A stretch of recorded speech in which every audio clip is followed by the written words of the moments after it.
first practice lab is on Reg validate, and second, the homework is actually validating input. On the Reg validate, there's a PDF file here for notes on validation on pattern matching. And then this regex.pdf is an example of different regexes available as far as different types of regex strings that you can use. Let me look at that real quick and show you. On using regex for matching patterns. Here's actually for the validation lab that we're doing.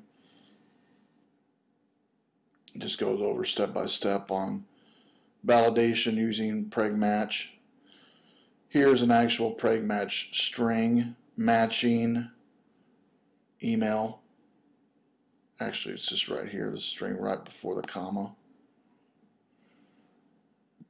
This first line here. So this determines what the first part of the string is before the @ symbol. There's the @ symbol you can see, and it can be alphanumeric, uppercase, lowercase, 0 through 9, plus the @ symbol, the same uppercase, lowercase,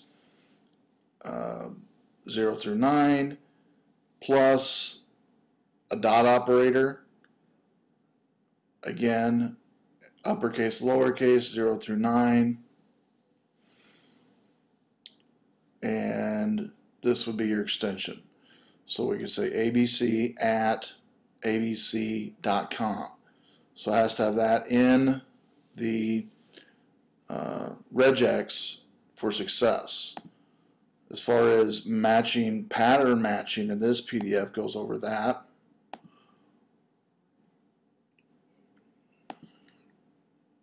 And so basically within PHP, you get data from files. Users want to get input data, but sometimes they put it in incorrectly. This validates it using the regex format.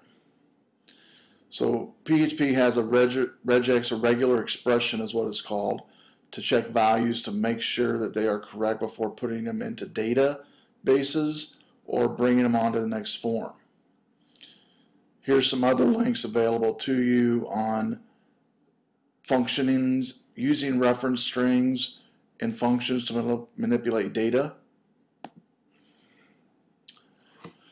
Use a few examples here. One would be the word explode when it comes to functions. When you bring in a string, often we need to split the data into multiple pieces.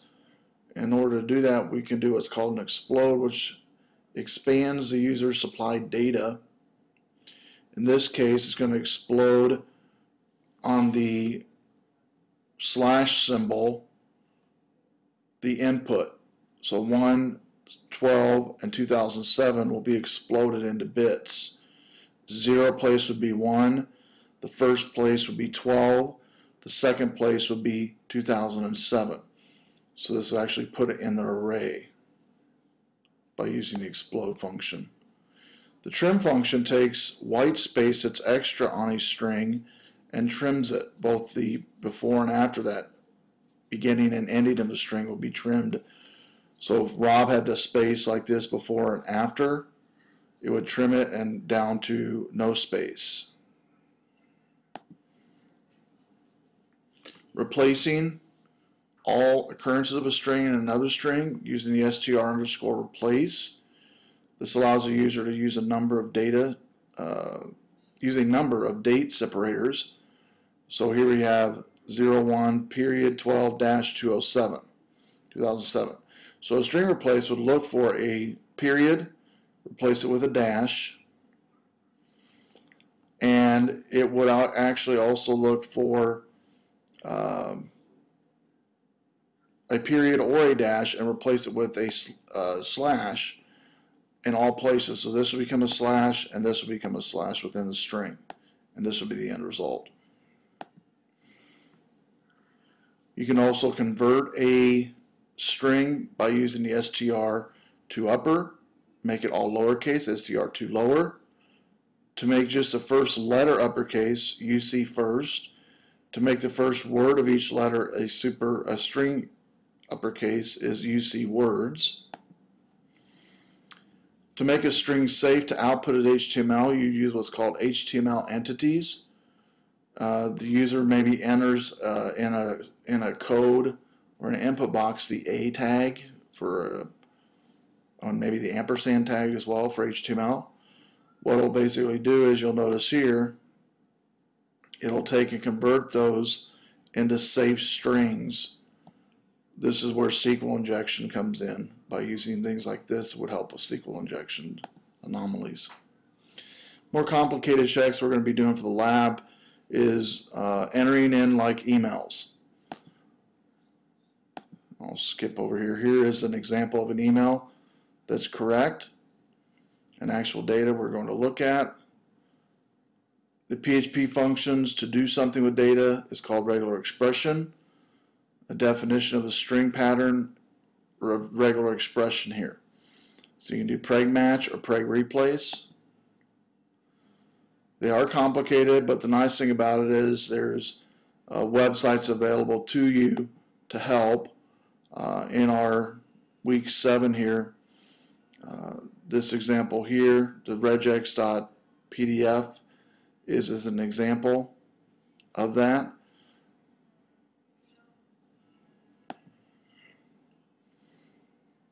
But here's an example of a regex string from beginning single quote to end single quote.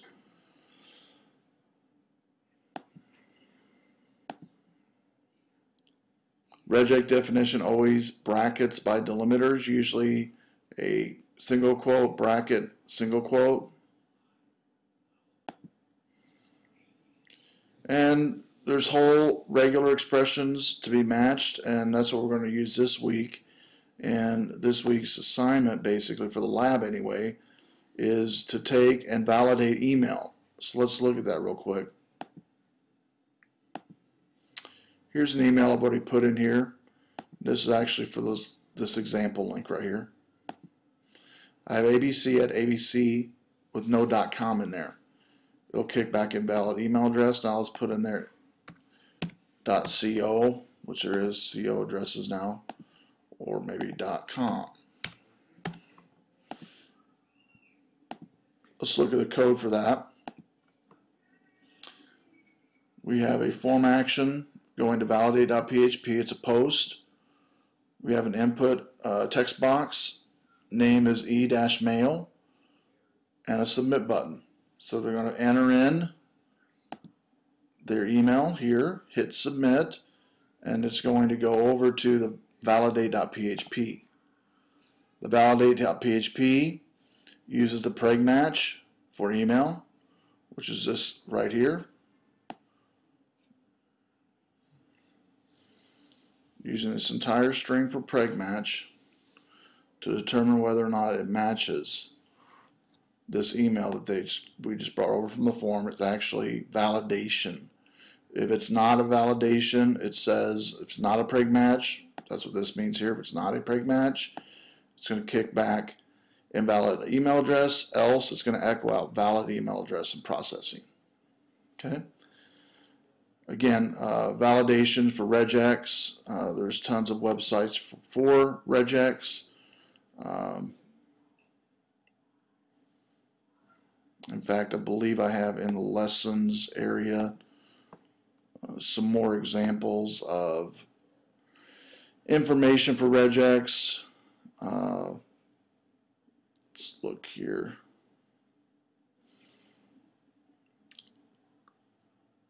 I know where it's at. It's actually in our home section on PHP resources.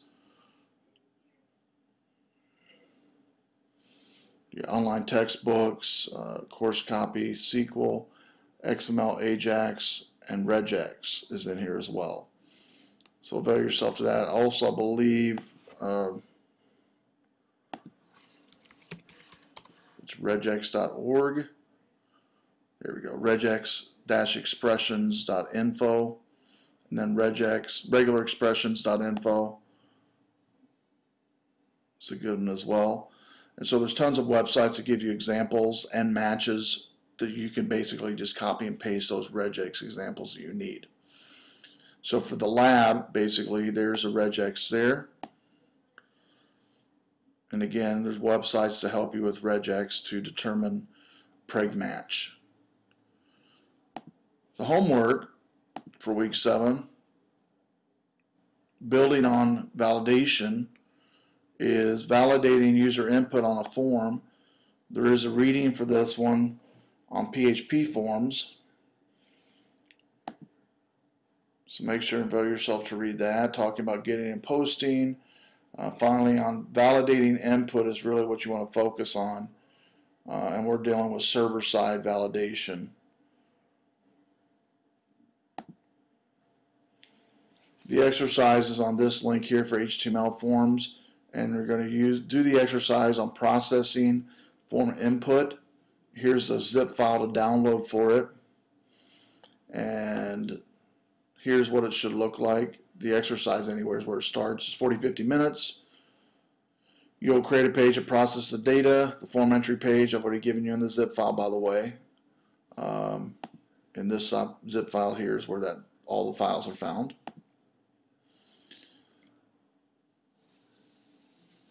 So this is what the first page is going to look like.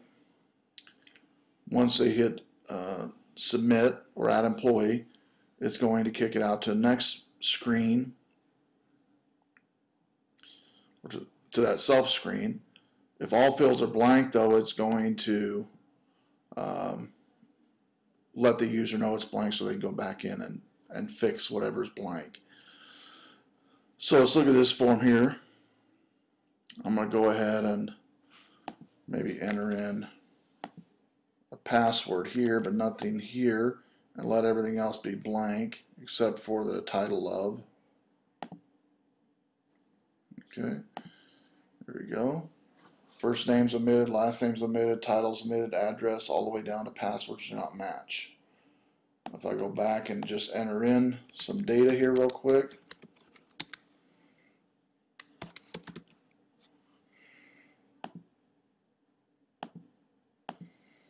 Enter in my birth date.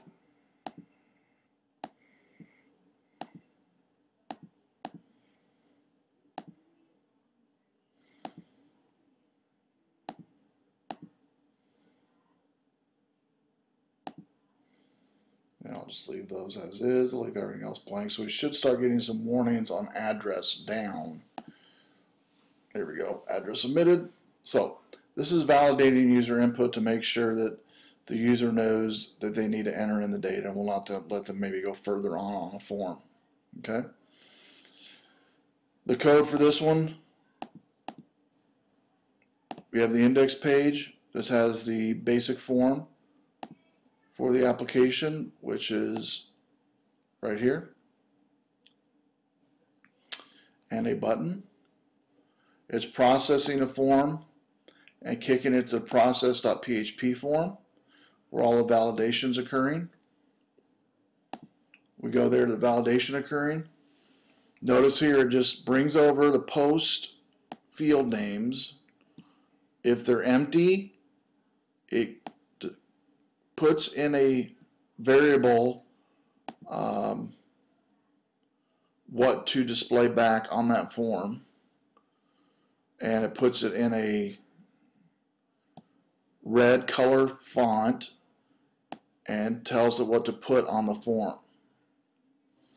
In this case, it's going to plug it into this one for first name. We go all the way down to the bottom. You have first name, last name, title, all the way down to password. The notice here is where the HTML portion happens. It's going to basically either put the actual information posted, or it's going to put the error information. Like for instance, if they left it empty on first name, it's going to actually put in the red color first name omitted. So if I put this out, first name omitted in red color, that's name. Mr. was filled in, first name was omitted, and then Conkle.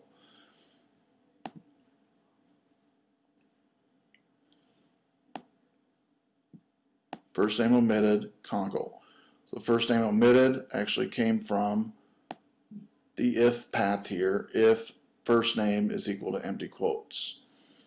Okay. You'll notice the again, the code has multiple if-else statements. Each if-else statement is for one field, and it's just testing to see if it's empty or not. On the first, last name, title,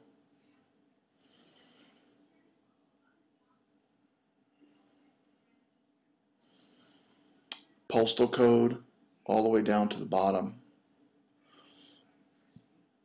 This was actually doing no regex whatsoever. One thing you could do if you wanted to is you could do a regex for instance, home phone number. There is regexes available for that, for home phone number information. That is not in the code though, or the example. And so postal code could be there as well. And you can find regex examples to fill that in. Okay? So that concludes week 7, week 7 with the validation of forms.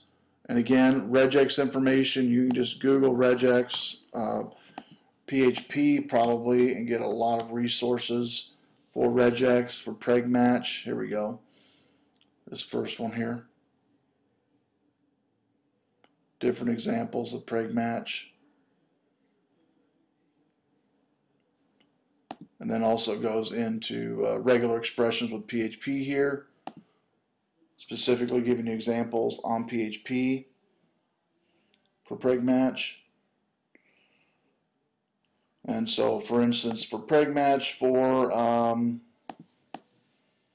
regex PHP for, let's say, phone number.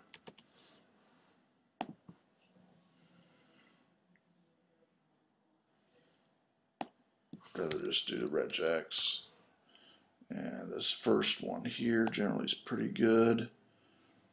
And we can do a quick search here.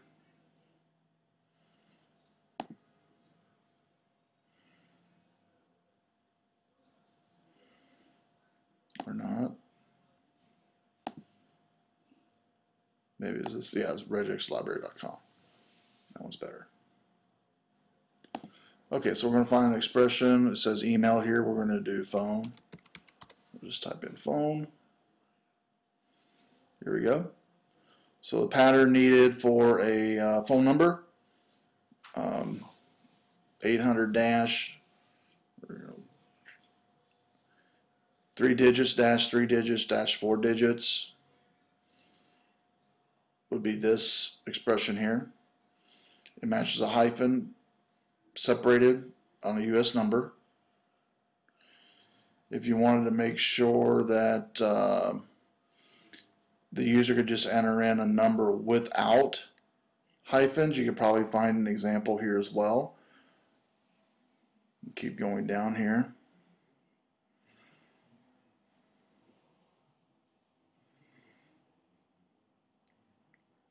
Here's a +1.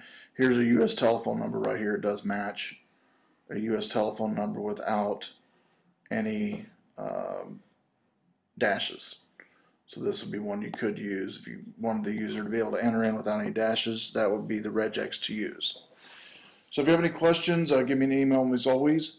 Otherwise, have a great week and see you in week 8.